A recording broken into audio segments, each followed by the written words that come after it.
Hindi Nobel এবং বাংলা উপন্যাস শুনতে চাইলে চ্যানেলটিকে সাবস্ক্রাইব করে ডিসক্রিপশন দেওয়া টেলিগ্রাম চ্যানেলটিকে জয়েন করুন। আমৃত্যু ভালোবাসি তোকে পর্ব নাম্বার 8+9+10। প্লিজ প্লিজ প্লিজ আপু, আমরা বলার সাহস পাচ্ছি না, প্লিজ তুমি একটু বলো না। মেঘ আবারও গম্ভীর কণ্ঠে জবাব দিল, আমি পারবো না বলতে, তোদের ঘুরতে ইচ্ছে করে তোরা বল। মেঘ মনে মনে ভাবছে, তোরাই সুখে আছিস, আমাকে তো উঠতে বসতে থাপ্পড় মারার হুমকি দিচ্ছে। আমি এবার এটা বললে নিশ্চিত এখনই খাবো থাপ্পড়টা। আবিরের খাওয়া শেষ সেদিকে আসতে দেখে মেঘ তাড়াতাড়ি রুমে চলে যেতে চাচ্ছে, কিন্তু আদি আর মিম আরও করুণ স্বরে বলছে, প্লিজ আপু, তুমি বলো না। এবার মেঘ রেগে কটমট করে বলে, আমি বললাম তো পারবো না। মিম আর আদি এবার চুপসে গেল। মেঘ আর এক মুহূর্ত দাঁড়াল না, সিঁড়ি দিয়ে উঠায় ব্যস্ত। আবির বিষয়টা লক্ষ্য করেছে। আবির আদিকে জিজ্ঞেস করে, কাকে কি বলতে বলছিস ওকে? মিম শ্বাস টেনে সাহস নিয়ে বলল, ভাইয়া আমাদের আপনার বাইকে নিয়ে ঘুরাবেন প্লিজ। মেঘ সিঁড়িতে উঠতে উঠতে ফিসফিস করে বলছে, হিট তারা চিহ্ন লার নিবে বাইকে তোদের, সেগুড়ে বালি। আবির কণ্ঠ তিনগুণ ভারী করে উত্তর দিল, আমার বাইকে কাউকে উঠাবো না। কিছুদিন পর তানভীরকে বাইক কিনে দিব, তখন ও তোদের নিয়ে ঘুরবে। আদি আকস্মাৎ প্রশ্ন করে বসল, তুমি তানভীর ভাইয়াকে নিয়ে ঘুরো না? আবির এবার স্বাভাবিক কণ্ঠেই বলল, এখনও তানভীর আমার বাইকে উঠেনি, তবে ভবিষ্যতে উঠতে পারে। ওর সাথে তোদের কি সম্পর্ক?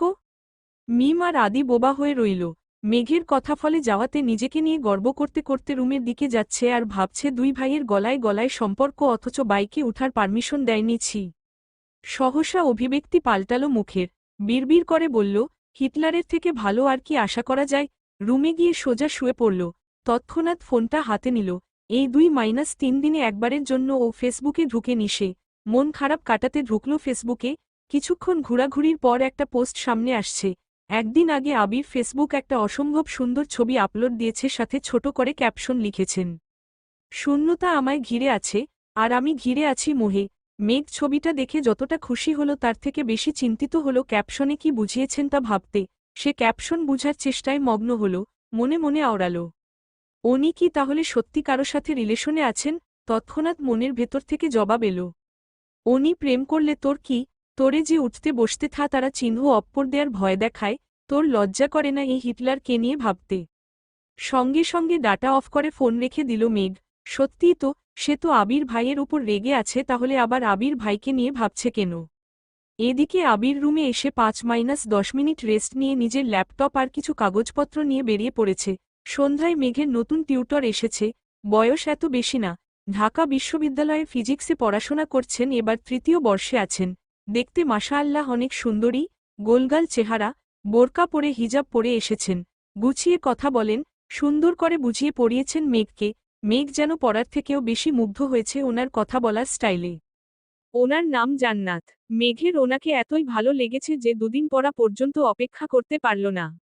জান্নাত আপু চলে যাওয়ার সঙ্গে সঙ্গে ছুটে গেল বড় আব্বুর কাছে। জানালো ওনার কাছেই পড়বে সে। আলী আহমদ খান যেন কিছুটা নিশ্চিন্ত হলেন, তারপরও মেঘকে বললেন, কখনো যদি মনে হয় তোমার পড়ার ঘাটতি হচ্ছে তাহলে আমি নতুন টিউটর আনব, তুমি চিন্তা করো না, পড়াশোনায় মনোযোগ দাও। মেঘ ঠিক আছে বলে নিজের রুমে চলে গেল। রাতে সবাই একসাথে খাওয়া দাওয়া করল, কিন্তু আবির নেই। ইদানিং আবির অফিস শেষ করে নিজের নতুন অফিসে চলে যায়। ওখানে সব গুছানো, প্ল্যানিং করা এসব নিয়ে ব্যস্ত থাকে। রাত 11টার আগে ফিরেই না। কেউ অপেক্ষাও করে না তার জন্য। কারণ আবিরের করা নির্দেশ, আমার জন্য কেউ অপেক্ষা করলে আমি আর ফিরবই না। সেই থেকে মা আর মামুনি নিজেদের সময় মতো শুয়ে পড়ে। আবির 11টার পরে এসে ফ্রেশ হয়ে নিজের মতো খায়। কেটে গেল আরও 2 দিন, দেখা হলো না মেঘ আর আবিরের। সকালে আবির খেতে আসলেও মেঘ আগেই খেয়ে পাতারা চিহ্ন লায়, সে আবির ভাইয়ের মুখোমুখি হতে চায় না। মেঘ ছোটবেলা থেকেই খুব আবেগী আর জেদি, অল্পতে কান্না করা তার স্বভাব, আর কোনো বিষয়ে জেদ করলে তা সহজে কাটে না। যেমন সামান্য থাপ্পড়ের জন্য আবির ভাইয়ের সাথে 9 বছরের উপরে কথা বলে নি একটিবার। আবির দেশে আসাতে মনে অন্যরকম অনুভূতি জন্মানো শুরু করেছিল সবেমাত্র, কিন্তু আবির ভাইয়ের হুমকিতে অনুভূতিগুলো চাপা পড়ে যাচ্ছে। মেঘ নিজেই যেন অনুভূতিগুলোকে মাটি চাপা দিতে ব্যস্ত। কথায় আছে, চোখের আড়াল হয়ে গেলে মনের আড়াল হতে বেশি সময় লাগে না। এজন্য মেঘ সর্বোচ্চ চেষ্টা করছে যেন আবির ভাইয়ের সামনে সে না পড়ে। সবাই টেবিলে বসার আগেই সে খেয়ে নিজের রুমে চলে যায়। আবির ভাই অফিসে গেলে সে কোচিং এর জন্য বের হয়, দুপুরে আবির থাকে না বলে একটু রিল্যাক্সে খেতে পারে। রাতে জান্নাত আপু পড়িয়ে যায় 7:30 নাগাদ, তখনই খেয়ে রুমে চলে যায়। তখন তো আবির ভাই ফিরেই না, দেখা হবে কিভাবে। সেই রবিবার থেকে মেঘ পালিয়ে বেড়াচ্ছে। আজ বৃহস্পতিবার রাত, মেঘ নিজের পড়া শেষ করে শুয়ে মোবাইলটা হাতে নিয়েছে। আবিরের কথা খুব মনে হচ্ছে তার, তাই আবিরের আইডিতে ঢুকলো কিন্তু কোনো আপডেট নেই। মনের ভেতরটা কেমন জানি মোচড় দিল মেঘের। মঙ্গলবার দুপুরে খেতে বসেছিল একসাথে, তারপর আর দেখেই নি সে। মেঘের খুব ইচ্ছে করছে আবির ভাইকে দেখার, মনকে কোনোভাবেই শান্ত করতে পারছে না। মনের জোরগুলোও নিস্তেজ হয়ে পড়েছে। অনেকক্ষণ মনকে বুঝিয়ে ব্যর্থ হল, তাই রুম থেকে বের হয়ে গুটি গুটি পায়ে এগিয়েছে আবির ভাইয়ের রুমের দিকে। রাত তখন 11টার উপরে। ড্রয়িং রুমে একটা হালকা আলোর বাল্ব জ্বলছে, পুরো বাড়ি অন্ধকার। মেঘ আবিরের রুমের সামনে দাঁড়াল। দরজা চাপানো, আস্তে করে ধাক্কা দিল মেঘ, চেক করতে চাইছিল খোলা কি বন্ধ। মেঘের হালকা ধাক্কাতেই খুলে গেল দরজা। কিছুটা ঘাবড়ে গেল মেঘ। যদি আবির ভাই রুমে থাকেন তাহলে আজ থাপ্পড় নিশ্চিত, তাই দুগালে হাত দিয়ে আস্তে করে উকি দিল রুমে। রুমের বারান্দায় বাল্ব জ্বলছে, সেটার আলোয় রুমে আসছে। মোটামুটি আলোকিত হয়ে আছে রুমটা। আবির কোথাও নেই। বিছানা টানটান করে পাতানো, টেবিলে বই, খাতা, কাগজপত্র এলোমেলো, সাথে একটা ল্যাপটপের আলো জ্বলছে। চেয়ারের উপর 2-3টা কাপড় এলোমেলো পড়ে আছে, ছেলেদের রুম সচরাচর যেমন হয়। মেঘ মনে মনে ভাবছে, আবির ভাই কি এখনো বাসায় ফিরেনি। নিজের রুমের দিকে ফিরে এক কদম এগুতেই কানে ভেসে আসে গানের সুর। দাঁড়িয়ে পড়ল মেঘ, মনে মনে ভাবছে, গান কে গাইছে? আবির ভাই নয় তো। আবারও ঘুরে গুটি গুটি পায়ে এগিয়ে গেল সিঁড়ির কাছে। মেঘ এই জীবনে কোনোদিন সন্ধ্যার পর ছাদে যায়নি। সবাই গেলেও যায় না, ওর ভয় লাগে, সন্ধ্যা বেলা নাকি ছাদে তানারা ঘুরে বেড়ায়। সারারাত ছাদেই থাকেন, এ ভয়ে ছাদে পা বাড়ায় না সেদিকে। সিঁড়ি কাছে এসে থমকে দাঁড়ালো মেঘ। এই গান কি তানারা গাইতেছেন? আমাকে আকৃষ্ট করে নেয়ার জন্য? যাবে কি যাবে না এটাই ভাবছে মেঘ। বুকে সাহস নিয়ে 2 কদম এগিয়েছে মেঘ। একটু উকি দিয়ে দেখল ছাদের দিকে। ছাদের গেট খোলা। এটা দেখে মনে সাহস পেল মেয়েটা। তানারা গান গাইলে গেট খোলার কি দরকার? তারপরও আল্লাহ আল্লাহ করে এগুচ্ছে মেঘ। গেইটের কাছে এসে বুকে হাত রেখে উকি দিল ছাদের দিকে। ছাদের এক কর্নারে নজর পড়ল, সিঙ্গেল সোফার উপর হেলান দিয়ে বসে আছে একজন। ছাদের উপর থেকে মেঘ সরে যেতেই স্পষ্ট বোঝা গেল এটা আবির ভাই। মেঘ নিস্তব্ধ হয়ে দাঁড়িয়ে পড়ল। এত রাতে আবির ভাই ছাদে কি করেন? কৌতূহল হল মেঘের। আগে কি গান গেয়েছে তা মেঘ বুঝতে পারেনি। নিচ থেকে শুধু সুরটাই শুনেছে। এখন আবির ভাই নীরব। কয়েক মুহূর্ত পর আবির ভাই আবার শুরু করল। ছোট্ট বুকে মেঘ জমিয়ে ক্যান্নে কাদিস পাখি, তুই ফিরবি বলে আমি কেমন সন্ধ্যা নামায় রাখি, ছোট্ট তোর ওই ওমের ডানায় নাক ঘষতে দিবি কি? বুকের ভেতর ঘুলঘুলিতে একলা পাখি হবি, তুই বুকের ভেতর ঘুলঘুলিতে একলা পাখি হবি। মেঘ উদ্বিগ্ন নয়নে তাকিয়ে আছে আবির ভাইয়ের দিকে। ছেলেদের গান শিখতে হয় না, তারা খালি গলাতে গান গাইলেও যেন অসম্ভব সুন্দর লাগে। মেঘ মুগ্ধ হয়ে আবিরের গান শুনছে। আবির ভাই একই লিরিক্স বারবার গাওয়াতে গানে মনোযোগ দিল মেঘ। নিজেকে নিজে প্রশ্ন করল মেঘ, এই গান কাকে উদ্দেশ্য করে গাইছেন উনি? আমাকে নিয়ে নয়তো? এটুকু বলতেই মুখে হাসি ফুটে উঠল মেঘের। তৎক্ষণাৎ মনে হলো উনি আমাকে নিয়ে কেন গান গাইবেন? আমি কে? তানভীর ভাই তো সেদিন বলল আবির ভাইয়ের জীবনে কেউ আছে, তাহলে কি তার কথা ভেবেই গাইতেছেন? সঙ্গে সঙ্গে হাসি গায়েব হয়ে গেল। নিস্তব্ধ আখিতে তাকিয়ে আছে সে। বুকের বা পাশে হালকা ব্যথা অনুভব হল। ওনার মনে সত্যি অনেক দুঃখ না হয় এমন গান কেউ গায়। এর মধ্যে আবির ভাইয়ের গান থেমে গেল।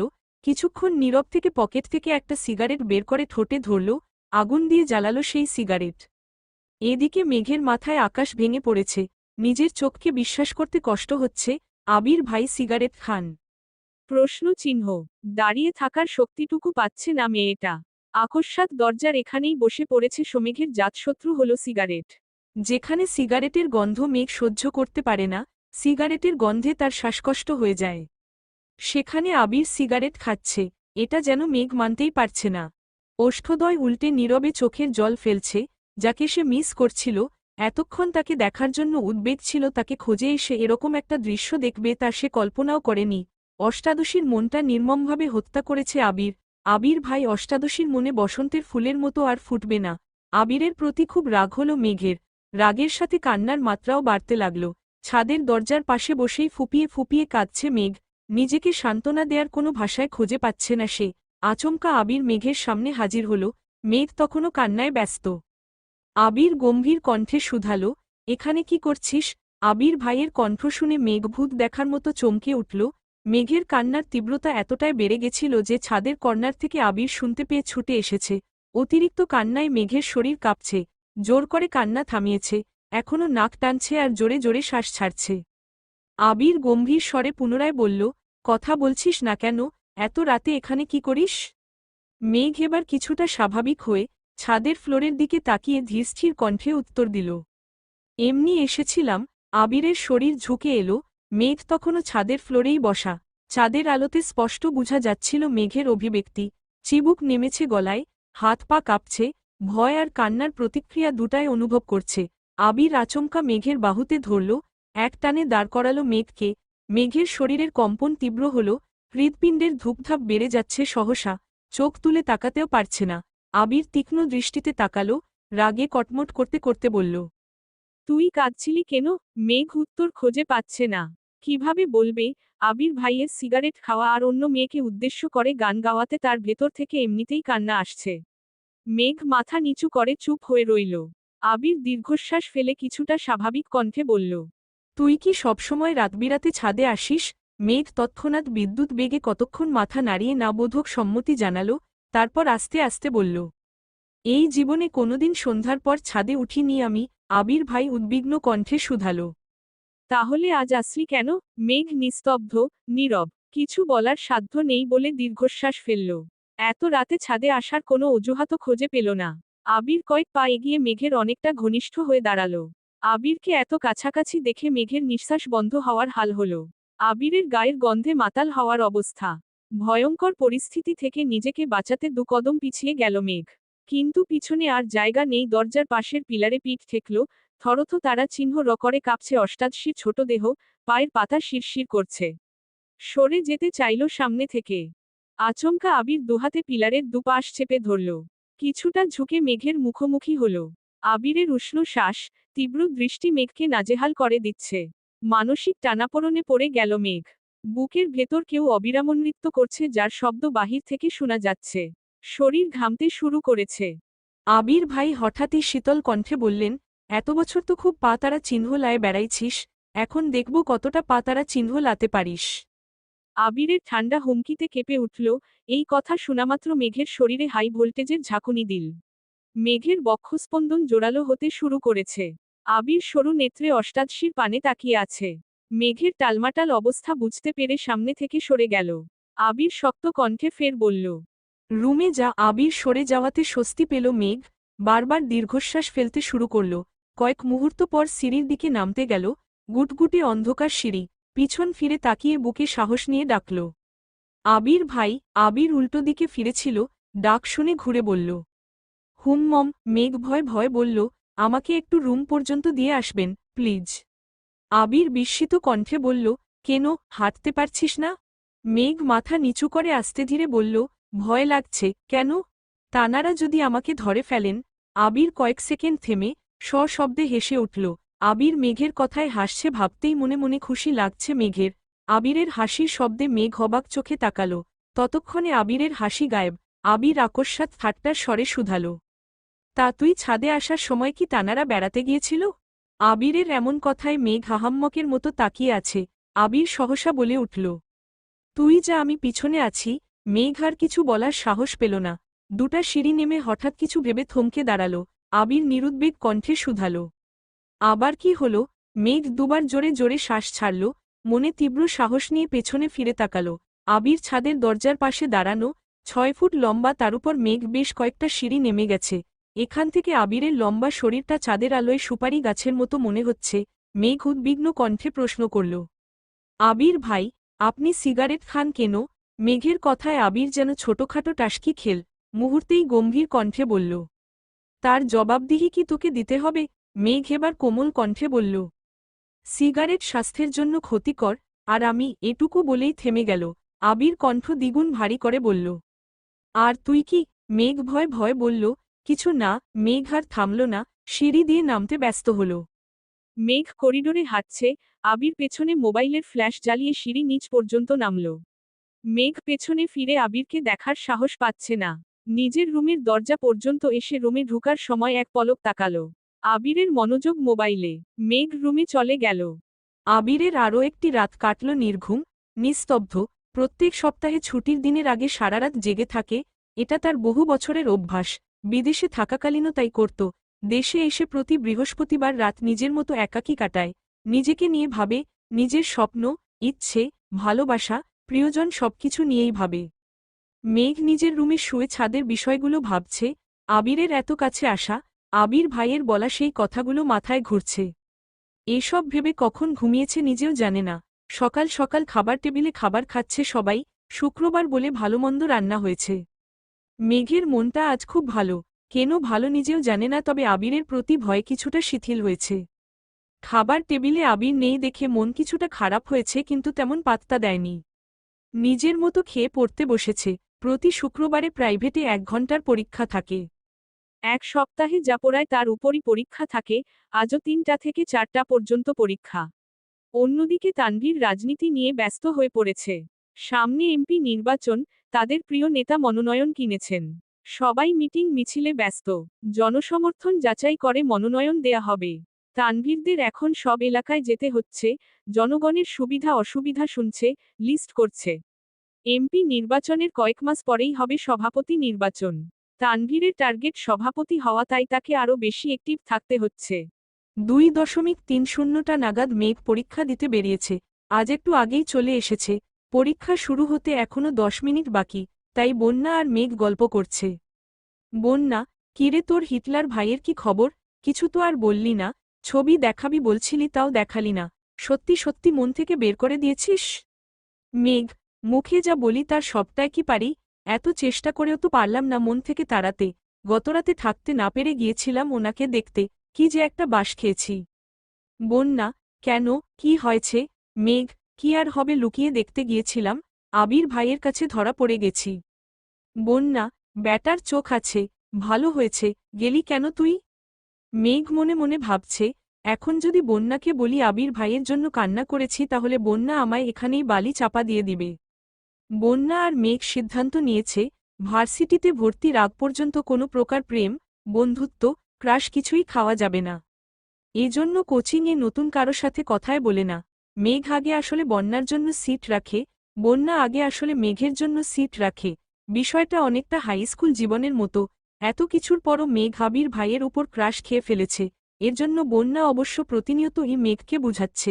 এতক্ষণে স্যার চলে আসছেন, যথারীতি পরীক্ষাও শুরু হল। 4টায় পরীক্ষা শেষ করে 2 বান্ধবী হাতে হাত ধরে বের হয়েছে। আশেপাশে মেঘদের গাড়ি নেই, তাই রাস্তার পাশে দাঁড়িয়ে ড্রাইভার আঙ্কেলকে ফোন দিবে ভাবল।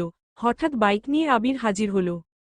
হেলমেট পরা, সাদা শার্ট, কালো প্যান্ট, কালো শু, হাতে কালো ফিতার ঘড়ি, শার্টের বোতামের ফাঁকে সানগ্লাস ঝুলানো।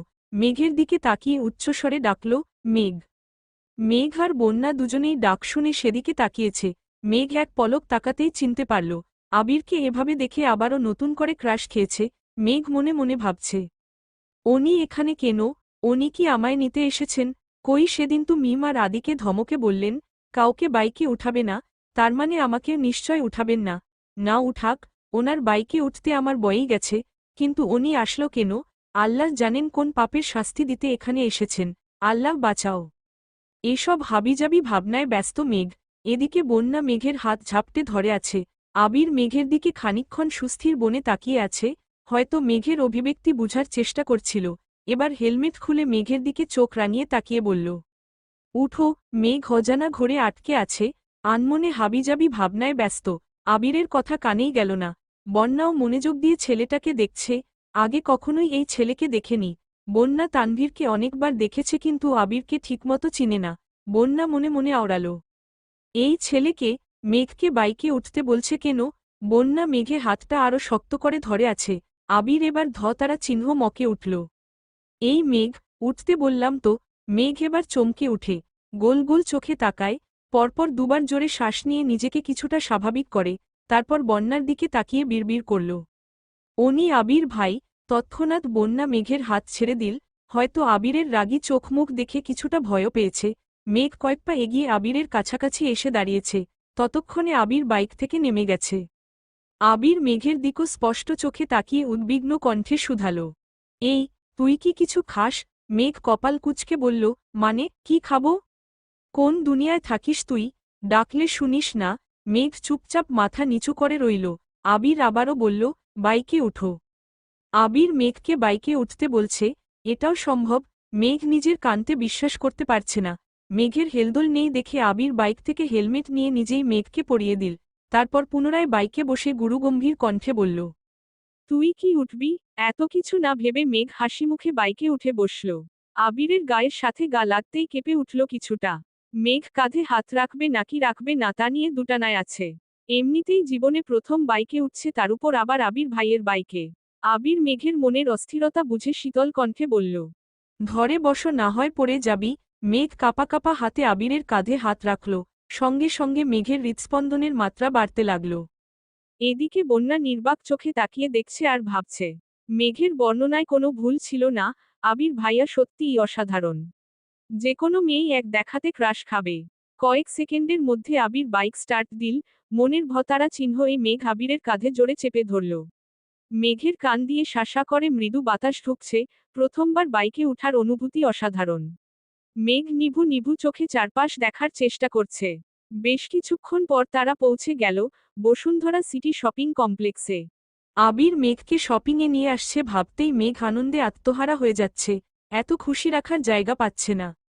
আবির মেঘকে নিয়ে একটা হিজাবের দোকানে গেল। রেগুলার পরার জন্য হিজাব চাইতেন দোকানদার জর্জেট হিজাবের বক্স বের করে দিল। মেঘের বুঝতে বাকি নেই। রবিবারে বলেছিল হিজাব পরে যেতে, কিন্তু মেঘ ওড়না মাথায় দিয়ে যাচ্ছিল। কি করবে সে? মা আর বড় মা ছাড়া মেঘ একা শপিংয়ে যায়নি কখনো। বড় আম্মুরাও এখন শপিং করবেন না। তাই মেঘ ভেবেছিল কিছুদিন ওড়না মাথায় দিয়ে যাবে, তারপর ওনারা শপিংয়ে গেলে হিজাব নিয়ে নিবে। মেঘ বক্স থেকে বেছে বেছে 3টা আলাদা করেছে। তারপর আবিরকে দেখিয়ে জিজ্ঞেস করল, এই 3টা নিব? আবির মেঘের প্রশ্নের উত্তর না দিয়ে দোকানদারকে জিজ্ঞেস করল, এগুলোর মধ্যে কয়টা কালার আছে আপনার কাছে? দোকানদার বললেন, ভাইয়া আপাতত 24টা আছে, আপনি চাইলে আরও দিতে পারব, তবে কিছুদিন পরে নিতে হবে। আবির স্বাভাবিক কণ্ঠে বলল, সবচেয়ে বড় সাইজের 24টা কালারেরই হিজাব দেন। আবিরের কথা শুনে মেঘ তড়িৎ বেগে তাকাল। তৎক্ষণাৎ চোখ নামিয়ে শক্ত গলায় বলল, এতগুলো লাগবে না, 3টা হলেই হবে। আবির তীক্ষ্ণ দৃষ্টিতে মেঘের দিকে তাকিয়েছে, রাগে কটমট করে বলল, তোকে কিছু জিজ্ঞেস করেছি আমি? আবিরের রাগী চোখ দেখে ভয় সিটিয়ে পড়ল মেঘ। আর কিছু বলার সাহসই পেল না। কিন্তু ভেতরে ভেতরে ক্রোধে ফুঁসছে। যেখানে তার কোচিং সপ্তাহে 3-4 দিন, 2-3টা হিজাব হলেই হয়ে যায়, সেখানে 24টা হিজাব নেয়ার কোনো মানেই হয় না। কিন্তু এই কথা কিভাবে বুঝাবে হিটলারকে? আবির নিজে পছন্দ করে আরও কয়েকটা পার্টি হিজাবও নিল।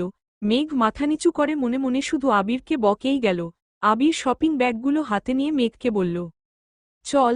মেঘ মুখের উপর জিজ্ঞেস করে ফেলল, কোথায়? আবির রাগান্বিত কণ্ঠে ফের বলল, কোথায় যাব না যাব কি তোরে বলে যেতে হবে? মেঘের নিজের মাথায় নিজের গাঁটটা দিতে মন চাচ্ছে। আম্মু, বড় আম্মুকে আর বন্যাকে কথার পাল্টা ঝটপট প্রশ্ন করে অভ্যস্ত মেঘ, তাই আবিরকেও তেমনি জিজ্ঞেস করে ফেলেছে।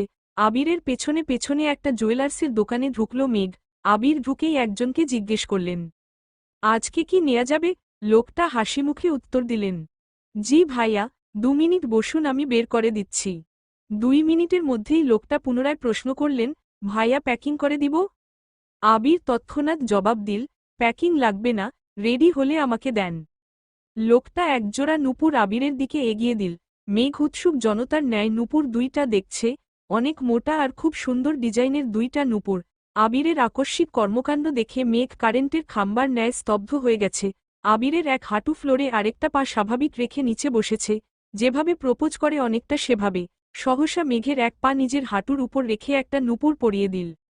এদিকে মেঘের নিঃশ্বাস বন্ধ হওয়ার অবস্থা। হৃৎপিণ্ডের কম্পনের তীব্রতা বুঝতে পেরে মনে হচ্ছে এই যাত্রাই আর বাঁচবে না। আবিরকে না করার শক্তিটুকুও পাচ্ছে না। মেঘ খাম্বার মতোই স্থির, যা হওয়ার তা শরীরের ভিতরে হচ্ছে। রক্ত সঞ্চালনের মাত্রা বাড়ছে, মনে হচ্ছে এই বুঝি প্রেশার বেড়ে দ্বিগুণ হয়ে যাবে। 2 পায়ে নূপুর পরিয়ে আবির চেয়ারে বসল। মেঘের দিকে তাকিয়ে শান্ত কণ্ঠে বলল, দেখ, কেমন লাগছে? মেঘ তখনও নিষ্পলক চোখে আবিরের দিকে তাকিয়ে আছে। আবির রাগে ফুঁসতে ফুঁসতে দাঁতে দাঁত চেপে বলল, তোকে নূপুর দেখতে বলেছি, আমাকে না। আবিরের কথায় দোকানদার জোরে হাসি শুরু করেছে। ততক্ষণে মেঘ স্বাভাবিক হল, পরিস্থিতি বুঝতে পেরে তাড়াতাড়ি পায়ের দিকে তাকাল। সত্যিই অনেক সুন্দর লাগছে, মেঘের ফর্সা পায়ে নুপুরগুলো দেখতে অন্যরকম লাগছে। মেঘ খুশিতে গদগদ হয়ে বলল, অনেক ধন্যবাদ আবির ভাই। আবির দোকানের বিল পরিশোধ করে মেঘকে নিয়ে কাছাকাছি একটা রেস্টুরেন্টে গেল। মেঘের বারবার মনে হচ্ছে এই সব কিছু স্বপ্ন, একটু পর ঘুম ভাঙবে আর সব শেষ হয়ে যাবে। রেস্টুরেন্টে বসে আবির মেঘের দিকে মেনু কার্ড এগিয়ে দিয়ে ধীর কণ্ঠে বলল, তোর যা খেতে ইচ্ছে করে অর্ডার দে। মেঘ নিজের পছন্দমতো কাচ্ছির সাথে বোরহানির কথা বলল। আবির ওয়েটারকে ডেকে 2টা কাচ্ছি দিতে বলল, সাথে 2 গ্লাস বোরহানি। মেঘ উত্তেজিত কণ্ঠে জিজ্ঞেস করল, আবির ভাই, আপনার কি কাচ্ছি পছন্দ? উদ্ধৃতি চিহ্ন। আবির বেশ বিরক্ত হয়ে বলল, আমার পছন্দ অপছন্দ জেনে তোর কাজ নেই। সহসা মেঘের মুখটা চুপসে গেছে। খাবার আশায় দুজন চুপচাপ খাবার খেল। মেঘ অবশ্য খেতে খেতে কয়েকবার চোখ তুলে আবিরকে দেখছিল, কিন্তু আবিরের সেদিকে কোনো ভ্রুক্ষেপ নেই। সব কাজ শেষে আবির বাইকে উঠতে যাবে এমন সময় মেঘ আবিরকে ডাকল, আবির ভাই। মম, না, কিছু না। আবির এবার সত্যি সত্যি রেগে গেল।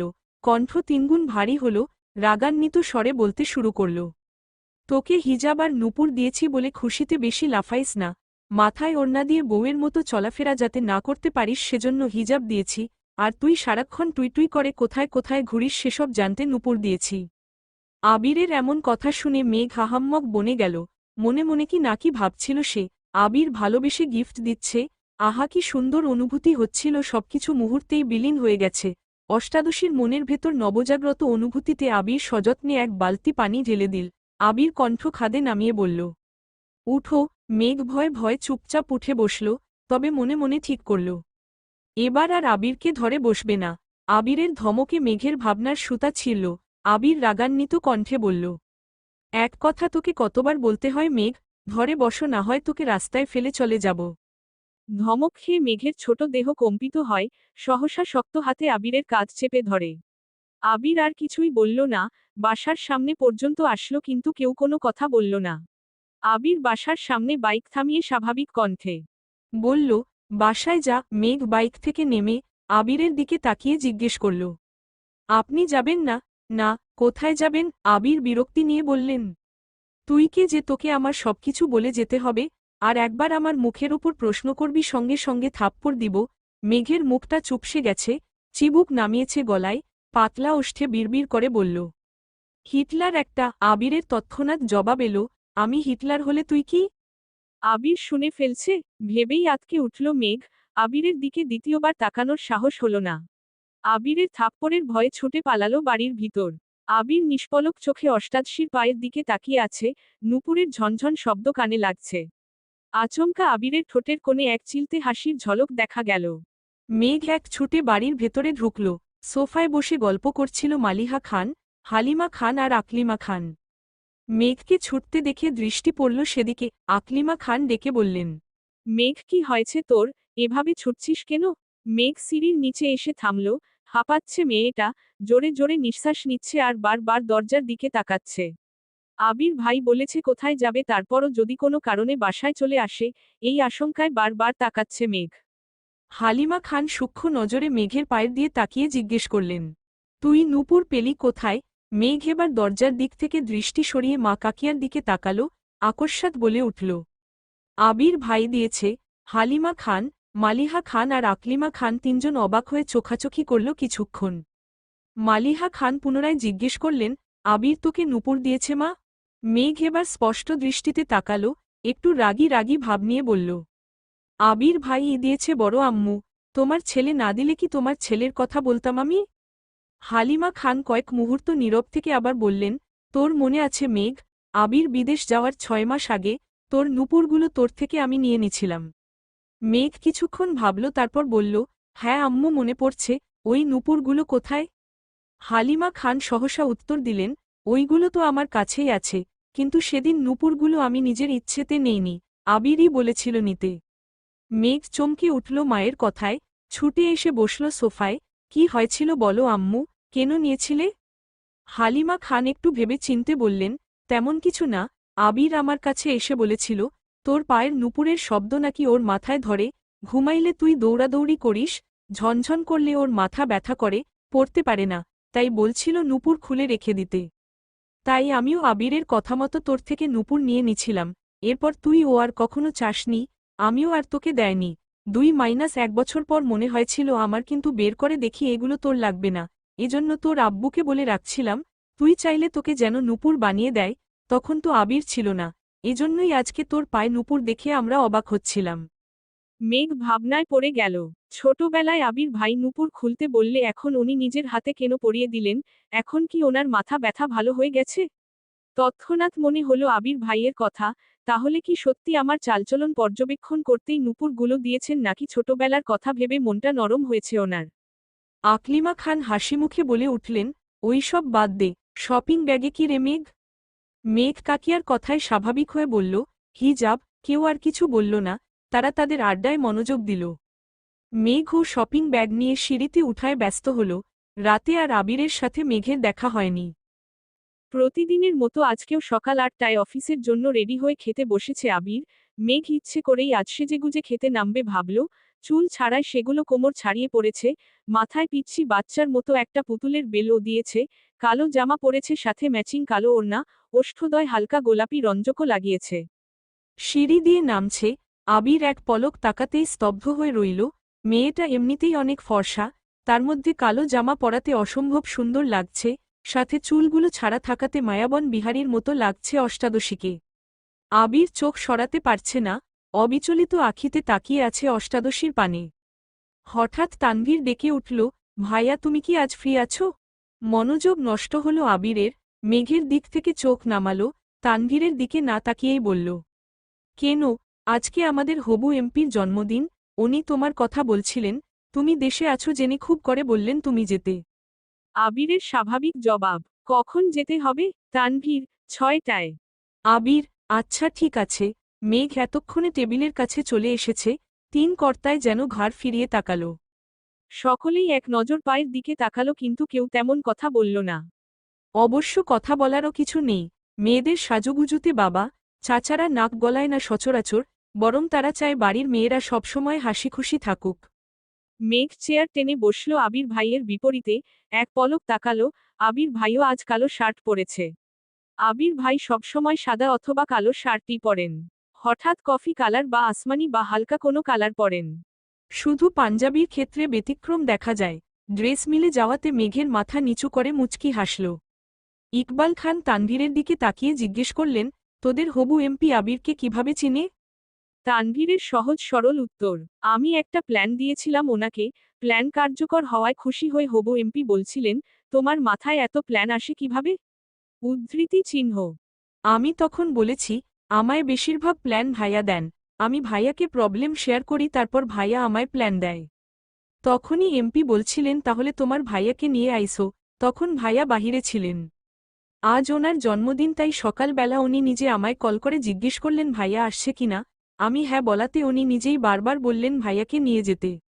ইকবালের খানের সাথে মোজাম্মেল খান এবং আলী আহমদ খান ও যেন মনোযোগ দিয়ে তানভীরের কথাগুলো শুনছিল। মোজাম্মেল খান সবসময়ই চুপচাপ থাকেন, যা সিদ্ধান্ত সকল কিছু বড় ভাইয়ের।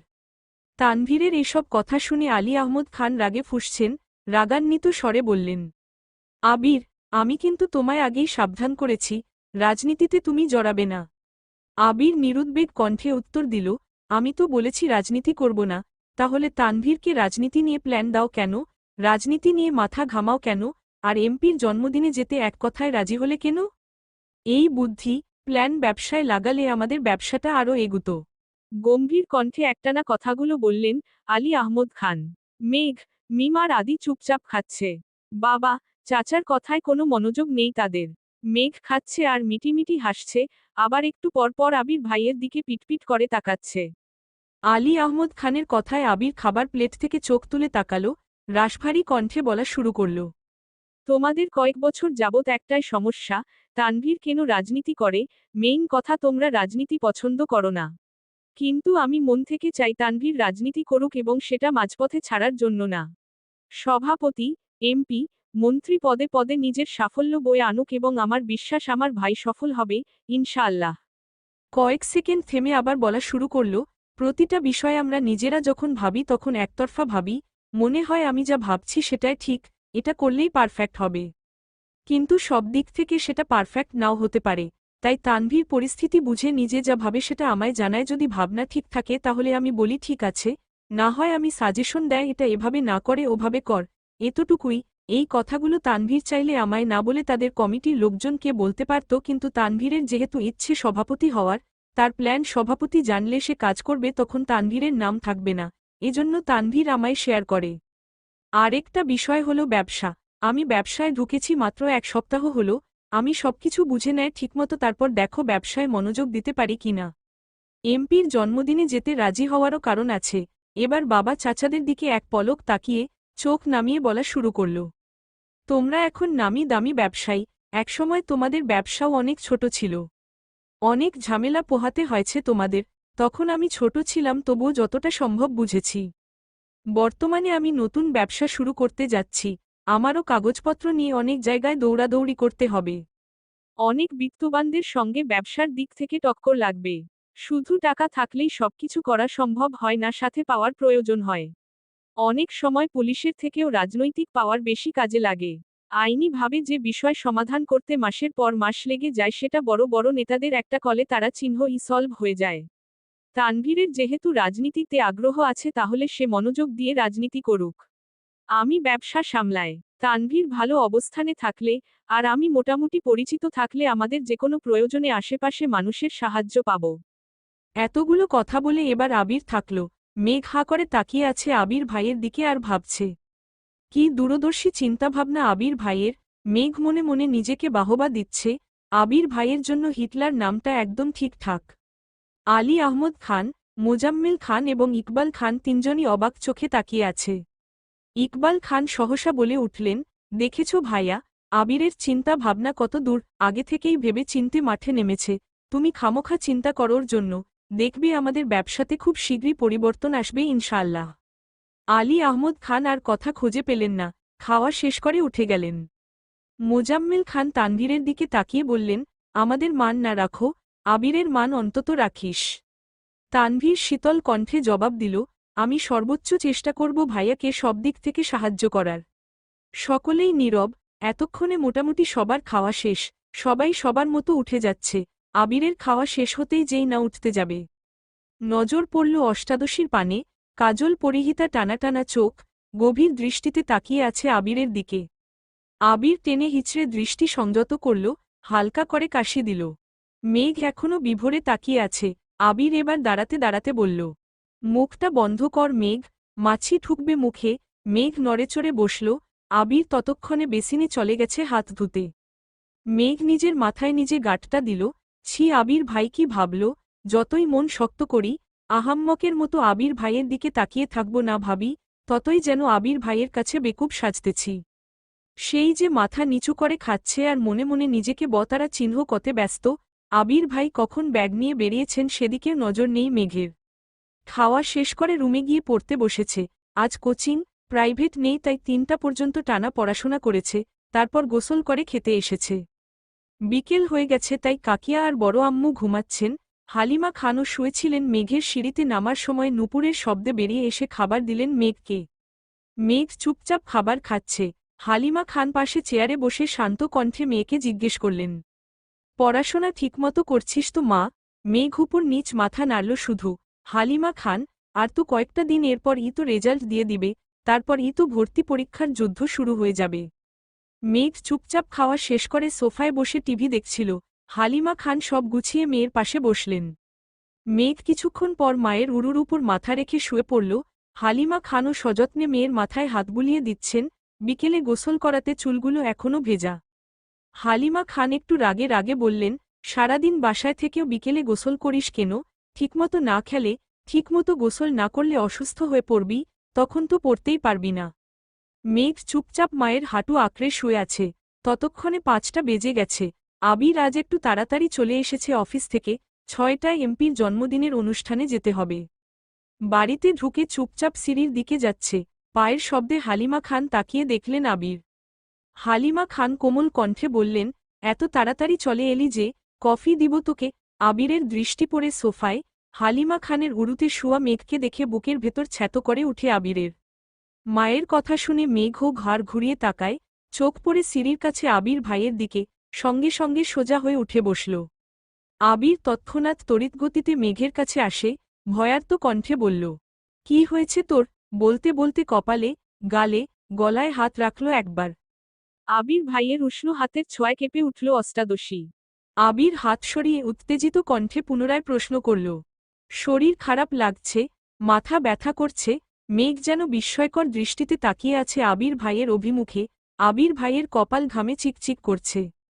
হালিমা খান অভিযোগের স্বরে বললেন, আরে দেখ না, সারাদিন বাসায় থেকে অসময়ে গোসল করে, এত লম্বা চুল শুকাতে তো সময় লাগে নাকি?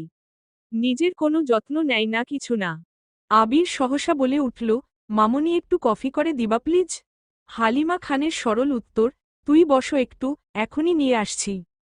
হালিমা খান উঠে রান্নাঘরে গেলেন।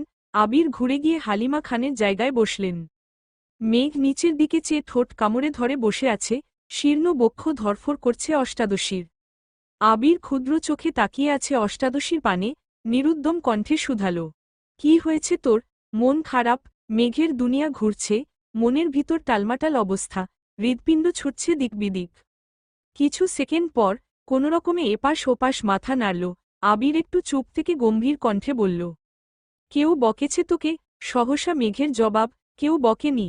আবির এবার দীর্ঘশ্বাস ফেলল, বেশ ঠান্ডা কণ্ঠে বলল, তাকা আমার দিকে। মেঘ এবার দ্বিতীয় দফায় ধাক্কা খেল।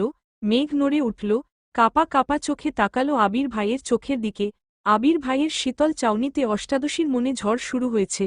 সাগরের গভীরতার ন্যায় চোখের দিকে বেশিক্ষণ তাকিয়ে থাকা সম্ভব হল না মেঘের। চটজলদি মাথা নিচু করে ফেলল। আবির তখনও তীক্ষ্ণ দৃষ্টিতে তাকিয়ে আছে অষ্টাদশীর দিকে। আবির কিছুটা ভেবে শক্ত কণ্ঠে বলল, মেঘ, আমি এই বাড়ির সিঙ্গেল একটা মানুষের মুখেও তোর নামে অভিযোগ শুনতে চাই না। মেঘের অভিব্যক্তি বুঝা গেল না, চিবুক গলায় নেমেছে, নিজের মনের উথাল পাথাল পরিস্থিতি সামলাতে ব্যস্ত অষ্টাদশী। আবির কপাল গোটায়, হঠাৎই পল্লব ফেলে দীর্ঘশ্বাস ছেড়ে সতারা চিহ্ন কোক্ত চাউনিতে মেঘের দিকে তাকায়। কাল থেকে বিকালে কোচিংয়ে যাবি। ওনাদের 3টায় ব্যাচ আছে। প্রতিদিন 11টায় গোসল করবি, 1টার পর নামাজ পড়ে খেয়ে প্রাইভেটে যাবি, তারপর কোচিং শেষ করে বাসায় আসবি। আমি কোচিং এ কথা বলে নিব। এতক্ষণে হালিমা খান কফি নিয়ে হাজির হলেন। আবির স্বাভাবিক কণ্ঠে বলল, মামনি, মেঘ কাল থেকে 11টায় গোসল করবে, আর বিকালে কোচিং যাবে। ওর গোসলের টাইম যদি 1 মিনিট এদিক সেদিকে হয় তুমি সঙ্গে সঙ্গে আমায় কল করবা। এতটুকু বলেই কফির কাপ নিয়ে সিঁড়ি দিয়ে ধপধপ করে উপরে চলে গেল। মেঘের হৃৎপিণ্ড দুভাগ হয়ে গেল আবির ভাইয়ের কথায়। এতদিন মনের ভেতর শুধু তুফান চালিয়েছে এই লোকটা, এখন মেঘের জীবনেও তুফান চালাচ্ছেন। বন্যা তো 10টার ব্যাচে যাবে, মেঘ একা একা বিকালে পড়তে যাবে, ওখানে তো কাউরে চিনে না ভাবতেই আহত হল মনটা। ঠায় সোফায় হেলান দিয়ে বসে আছে মেঘ। হালিমা খান মেঘকে 1 কাপ কফি এনে দিলেন। মেঘ কিছুটা স্বাভাবিক হয়ে কফি খাওয়ায় মনোযোগ দিল। কিছুক্ষণ পর মেঘ সিঁড়ি দিয়ে উঠছে রুমে যাওয়ার উদ্দেশ্যে, তখনই সিঁড়ি দিয়ে ব্যস্ত পায়ে নামছে আবির ভাই। এমপির জন্মদিনের অনুষ্ঠানে যাওয়ার জন্য রেডি হয়েছেন। খয়েরি রঙের শার্ট কনুই পর্যন্ত হাতা ভাঁজ করা, কালো প্যান্ট দিয়ে ইন করা, নতুন শো জুতা, চোখে নতুন একটা সানগ্লাস, চুলগুলো খুব সুন্দর করে স্টাইল করা। এক পলক তাকাতেই মেঘ থমকে দাঁড়ালো সিঁড়িতে। আবির ভাইয়ের এক হাত পকেটে, অন্য হাতের আঙুলে বাইকের চাবি ঘুরাতে ঘুরাতে মেঘের পাশ কেটে নেমে গেলেন। মেঘ ওখানেই দাঁড়িয়ে পড়েছে। বডি স্প্রের তীব্র গন্ধে ঘাড় ঘুরিয়ে তাকালো আবির ভাইয়ের দিকে। যতক্ষণ দেখা গেল ততক্ষণ স্থির দৃষ্টিতে তাকিয়ে রইল। বিড়বিড় করে বলল, ওনার যন্ত্রণায় আমাকে পাবনা যেতে হবে মনে হচ্ছে। কিছুক্ষণ পর মেঘ রুমে চলে গেল। পেজ সালমা চৌধুরী, এসক্সামা 90। তানভীর সারাদিনেও বাসায় ফিরতে পারেনি। সেই যে সকালে বের হয়েছিল, সারাদিন নির্বাচনের কাজে ব্যস্ত, বিকেলে বাহিরেই খেয়েছে, তারপর থেকে জন্মদিনের অনুষ্ঠানের কাজে ব্যস্ত। কোথায় কি রাখবে, কিভাবে করবে, সভাপতি, সাধারণ সদস্য সকলেই ব্যস্ত। অনুষ্ঠান শুরু হওয়ার পর্যায়ে আবির উপস্থিত হল। আবিরকে দেখে তানভীর ছুটে এসেছে, পরিচয় করিয়ে দিয়েছেন হবু এমপির সাথে। হ্যান্ডশেক করে মতবিনিময় শুরু করলেন দুজনে। অনুষ্ঠান ভালোই শেষ হল। বেশ কিছু ছবিও তোলা হয়েছে এমপির ফ্যামিলির সাথে। আবির তানভীর এমপির দুপাশে দাঁড়িয়ে, কেক খাওয়ানো সহ আরও অনেক ছবি তোলা হয়েছে। সেখান থেকেই 4টা ছবি আবির ফেসবুকে আপলোড করেছে, সাথে জন্মদিনের ক্যাপশন দিয়ে। অনুষ্ঠান শেষে তানভীর বলল, ভাইয়া তুমি কি আমায় বাইকে লিফট দিবা নাকি রিকশা করে বাড়ি যাব? আবির এক মুহূর্ত ভেবে উত্তর দিল, আজ থেকে যেতে পারবি, সমস্যা নেই। তানভীর খুশিতে আত্মহারা হয়ে গেছে। 10 দিনের মাথায় ভাইয়ের বাইকে ওঠার অনুমতি পেল। বাইক চালাতে চালাতে আবির গম্ভীর কণ্ঠে তানভীরকে বলল, তোর কাছে মেঘের বান্ধবীর নাম্বার আছে? তানভীর স্বাভাবিকভাবেই বলল, হ্যাঁ আছে। কেন ভাইয়া? আবির রাশভারী কণ্ঠে বলল, তুই তাকে কল দিয়ে বলিস কাল থেকে যেন 3টায় কোচিংয়ে যায়। মেঘের ব্যাচ টাইম চেঞ্জ করে দিয়েছি, সাথে তারটাও। কোচিংয়ের লোকের সাথে কথা বলেছি, মেঘের একা একা বিকেলে ভালো লাগবে না। তানভীরের চিন্তিত স্বরে বলল, আবার কোনো সমস্যা হয়েছে ভাইয়া? আবির এবার দীর্ঘশ্বাস ফেলে কণ্ঠ দ্বিগুণ ভারী করে বলল, তোর বোন ঠিকমতো খায় না, গোসল করে না, পড়ে না, কত অভিযোগ শুনতে হয়, এজন্য টাইম পাল্টে দিয়েছি, সাথে ওকেও ওয়ার্নিং দিয়েছি। তানভীর আর কিছু বলল না, চুপচাপ দুই ভাই বাসায় ঢুকে যে যার মতো রুমে চলে গেল। পেজ গল্পকথা রাত তখন 10:30 তানভীর ফোন থেকে বন্যা নামে সেভ করা একটা নাম্বারে কল দিল। দুবার দেওয়ার পর রিসিভ হল। বন্যা, আসসালামু আলাইকুম। তানভীর, ওয়ালাইকুম আসসালাম। বন্যা, কে বলছেন? তানভীর, আমি মেঘের ভাই। বন্যা একটু ভয়ে ভয়ে বলল, আবির ভাইয়া? তানভীরের কিছুটা রাগ হল, আকস্মাৎ বলে উঠল, ভাইয়া তোমায় কল দিবে কেন? ভাইয়ার কি খেয়ে কাজ নাই যে তোমায় কল দিবে? ভাইয়া জীবনেও তোমায় কল দিবে না, শুধু তোমায় কেন কোনো মেয়েকেই কল দিবে না? বন্যা আস্তে আস্তে শুধালো, তানভীর ভাইয়া? তানভীর, হ্যাঁ। বন্যা, কোনো দরকার ভাইয়া? তানভীর, শুনো, তুমি কাল থেকে 2টার ব্যাচে প্রাইভেট পড়বে আর 3টার ব্যাচে কোচিং করবে। মেঘও বিকালে কোচিং করবে, এটাই জানানোর জন্য কল দিয়েছি। ভুল করে আবার সকালে চলে যেও না। আল্লাহ হাফেজ। এতটুকু বলেই কল কেটে দিল তানভীর। বন্যা খাটের ওপর টাসকি খেয়ে বসে পড়ল, কিছু ভাবতে পারছে না। কিছুক্ষণ স্থির থেকে তাড়াতাড়ি কল করল মেঘকে। একবার বাজতেই কল রিসিভ করল মেঘ। বন্যা, হেই পাগল, তোর কি হয়েছে রে? কাল থেকে এতবার কল দিচ্ছি, কোনো খবর নাই তোর। সেই যে আবির ভাইয়ের সাথে বাইকে গেলি, কি হলো তাও বললি না? কি অঘটন ঘটাইছিস তুই? মেঘ, আমি অঘটন ঘটাইনি। আবির ভাই অঘটন ঘটাইছে। উনি আমার মনের ভিতর ঢুকে আমার জীবনের 14টা বাজায় দিছে। আমার খাওয়া, গোসল, ঘুম সবকিছুর নাজেহাল অবস্থা করে ফেলছে। ওনাকে যতবার দেখছি ততবারই ভেঙেচুরে যাচ্ছি আমি। বারবার নতুন করে ক্রাশ খাই। কি করব বল? বন্যা এবার রাগে বলল, রাত বিরাতে নেশা করা ছেড়ে ঘুমাবাই। কি জন্য কল দিয়েছিল তা বলতেই পারল না। মেঘের এসব হাবিজাবি কথা শুনতে তার এখন একটুও ভালো লাগছে না। কোথায় সিরিয়াস মুডে কল দিল মেঘকে। মেঘ যেন ঘরেই পড়ে আছে। মেঘ ও আর কল ব্যাক করল না। আমৃত্যু ভালোবাসি তোকে এর পরের পর্বগুলো শোনার জন্য চ্যানেলটিকে সাবস্ক্রাইব করে আর এই নোবেলের সকল আপডেটের জন্য ডেসক্রিপশন বক্সে দেওয়া টেলিগ্রাম চ্যানেলটিকে জয়েন করুন।